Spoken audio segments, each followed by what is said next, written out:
Makanya jangan sampai memotong. Lah itu kan fitnah, yang memotong hadis begitu, syair begini, akhirnya orang syair haram semuanya. Lah, nggak begitu. Wallah alam, saya tidak tahu siapa yang ngomong. Karena biasanya hari ini kan hari zaman orang potong begitu. Padahal mungkin orang tersebut tidak mengatakan begitu, tapi kita memanfaatkan akhirnya untuk menghantam orang yang bersyair. Karena saya bukan bersyair. Yang penyair mengambil hadis ini seenaknya sendiri. Tidak boleh kita dengan hawa nafsu. Jelas ya? Syair adalah yang diperkenankan, bahkan dianjurkan jika itu untuk menyanjung baginda, menyanjung Allah, untuk memudahkan kita menghafal amal-amalan kebaikan, menyanjung sesama, mengajak berjuang dan seterusnya. Yang diharamkan yang mencaci, mengolok dan lain sebagainya.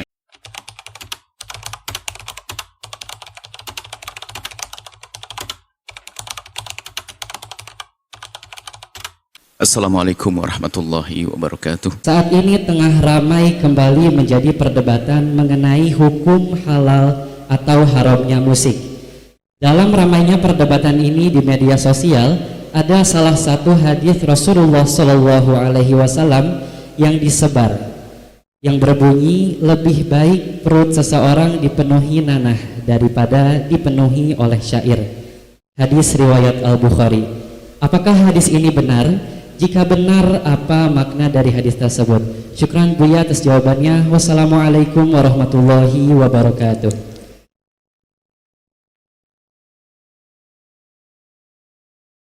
Bismillah. Tentang syair. Tentang hadis-hadis Nabi SAW. Kalau membaca hadis Nabi itu jangan serta-merta ketemu satu hadis kemudian kita sodorkan kepada orang dengan pemahaman satu hadis. Sementara hadis itu adalah dengan hadis yang lain saling melengkapi tentang maknanya. Dan kadang ada asbabul wurud, sebabnya hadis ini apa. Sehingga berbeda-bedanya hukum juga karena itu. Murid Imam Malik Ibnu Wahab mengatakan al-ahadis, hadis ini kalau tidak hati-hati madillatun, menjadi menyesatkan illa lil fuqaha, kecuali orang yang mengerti. Maka jangan asal comot hadis lalu dihadirkan, membahayakan. Ada hadis memang kama qala Rasul sallallahu alaihi wasallam, kalau tidak salah bunyinya kata apa tentang la yamtali'a jawfu ahadikum karhan. Kalau seandainya perutmu itu terpenuhi dengan semacam nanah, kotoran, itu khairun min an yamtali'a syi'ran, lebih bagus daripada dipenuhi dengan syair. Nah, seolah-olah ini menunjukkan bahasanya syair ini lebih busuk, kan? Busuk dibanding namanya semacam nanah dan lain sebagainya. Itu hadis sahih. Cuman bagaimana kisah hadis itu keluar dan sebagainya? Apakah betul syair itu seperti itu, kok busuk banget? Jadi kita tidak boleh menghadirkan hadis hanya karena sesuai dengan hawa nafsu. Karena saya ingin menghantam orang pakai syair, langsung saya hantamin syair. Tidak begitu. Coba kita lihat hadis lain bagaimana. Hadis sahih seperti tentang riwayat dari Imam Bukhari, Imam Muslim, tentang kisah Sayyidina Hasan bin Thabit. Sayyidina Hasan bin Thabit yang beliau adalah menyenandungkan syair di masjid Nabi. Hadis Bukhari Muslim, menyanjung Nabi Muhammad ada menyenandungkan syair.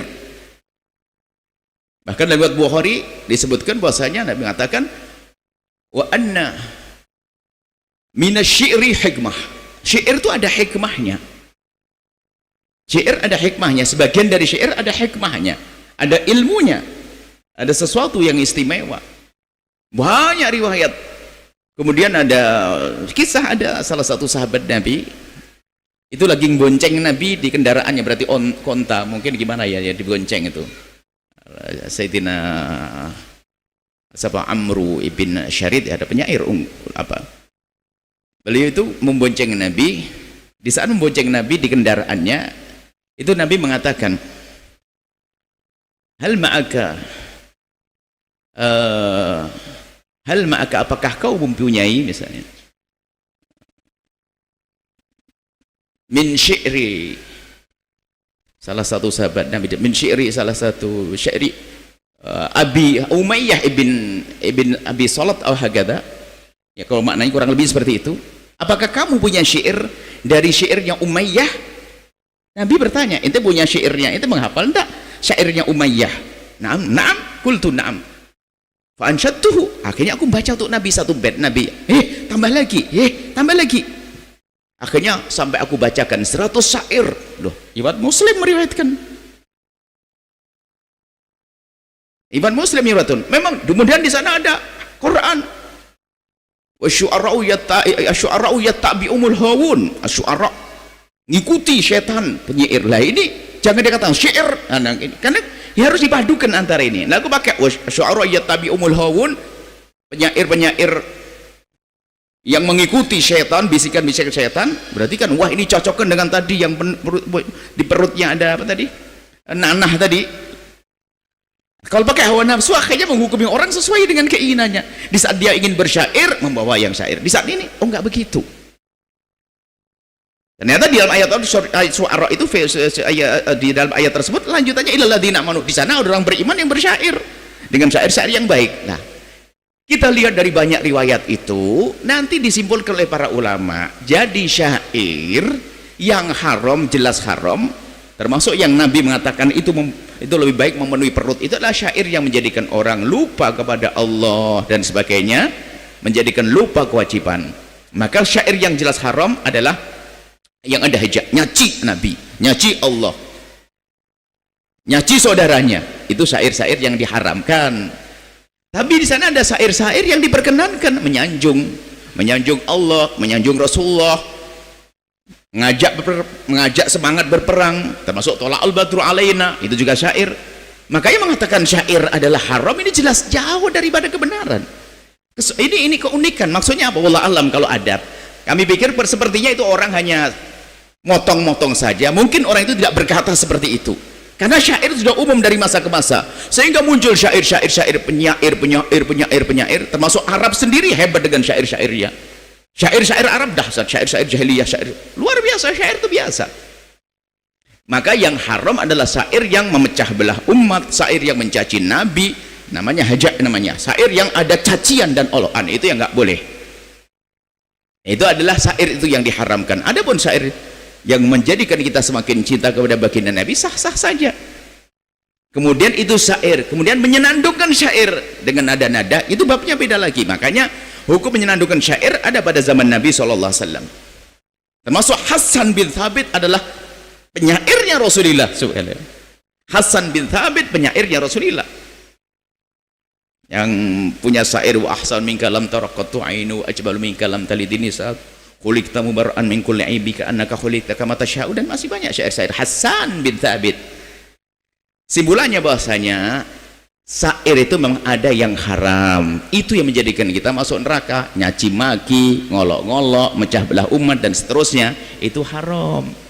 Tapi syair yang ada sanjungan pada baginda, ngajak semangat berjuang, sanjungan untuk ibunda, anak syair-syair, nah, puisi bujangga-bujangga yang berpuisi, ya sah-sah saja. Makanya jangan sampai memotong lain, itu kan fitnah, yang memotong hadis begitu, syair begini, akhirnya orang syair haram semuanya. Lah, nggak begitu. Wallah alam, saya tidak tahu siapa yang ngomong, karena biasanya hari ini kan hari zaman orang potong begitu. Padahal mungkin orang tersebut tidak mengatakan begitu, tapi kita memanfaatkan akhirnya untuk menghantam orang yang bersyair. Karena saya bukan bersyair, yang penyair mengambil hadis ini seenaknya sendiri. Tidak boleh kita dengan hawa nafsu. Jelas ya, syair adalah yang diperkenankan, bahkan dianjurkan jika itu untuk menyanjung baginda, menyanjung Allah, untuk memudahkan kita menghafal amal-amalan kebaikan, menyanjung sesama, mengajak berjuang dan seterusnya. Yang diharamkan yang mencaci, mengolok dan lain sebagainya. Kemudian ada tambahan lagi, bagaimana hukum menyenandungkan syair? Ini ada tambahannya mungkin. Imam Ghazali menyebutkan ada 5 cara ya. Ada 5 hal hukum ya. Pertama apa? Pembahasan hukum syair. Bersyair jelas. Hukum menyenandungkannya tinggal di mana tempatnya, siapa yang menyenandungkannya, kapan waktunya. 4. Ketambah 5, diiringi dengan apa misalnya? Kalau diiringi dengan sesuatu yang halal, rebana dan lain yang diperkenan diizinkan, ya sah-sah saja. Jadi jangan langsung melakukan haram. Semuanya ada tempatnya. Yang haram harus kita katakan haram sesuai dengan apa yang dikatakan oleh para ulama. Maksud kami adalah ayo kita jangan biasa memotong hadis Nabi untuk kepentingan hawa nafsu kita, atau mohon maaf memotong omongan orang untuk kepentingan kita. Kita perlu jujur di hadapan fatwa ulama, di hadapan perkataan ulama ya.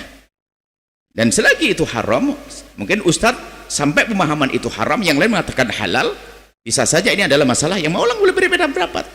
Yang nggak boleh adalah kita berprasangka buruk, mencaci, mengolok, dan seterusnya. Itu bukanlah ajaran baginda Nabi Muhammad SAW.